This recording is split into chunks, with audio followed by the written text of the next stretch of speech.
I was in the state capitol last week, and I saw folks who'd driven into Austin from Nacogdoches and Del Rio and Dallas and El Paso, 8.5 hours away, and all points in between.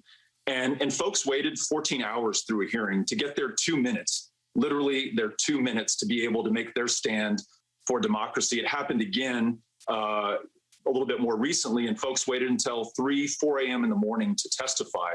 It's that kind of people power, that kind of grassroots activism that can put a stop to this, as it did to the bathroom bill in 2017, when, in concert with big Texas companies, major employers, and who saw their customers in the line of fire and their very civil rights being challenged, stepped up, stood up, spoke up, and forced the state legislature, along with the people of Texas, to do the right thing and effectively withdraw that bill. We can do this now, but you're right. It's what's happening in Texas. It's what happened in Georgia.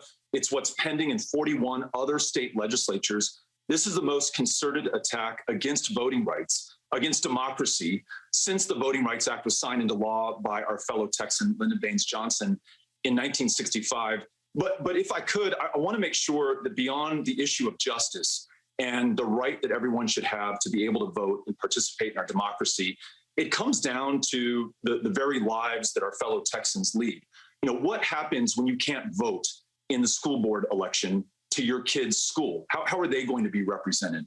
If you can't vote in the municipal election on the bond issue, is your part of town going to get taken care of? When it comes to state elections and the distribution of these vaccines across the 254 counties of Texas, if you can't vote, will you be heard?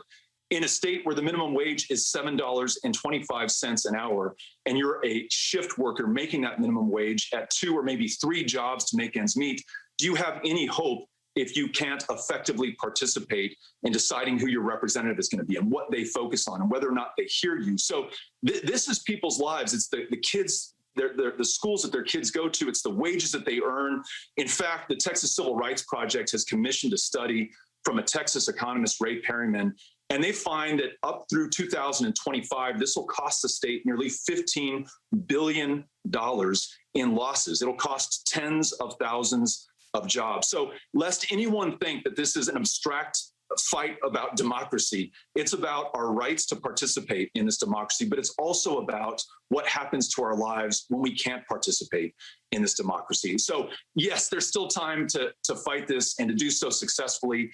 And we've got to take the inspiration from John Lewis and all those who preceded us in this fight in the 50s and the 60s, who forced LBJ to do the right thing. They didn't give up, and we can't give up either. And so I think we can win this. It's not going to be easy, but we can do it.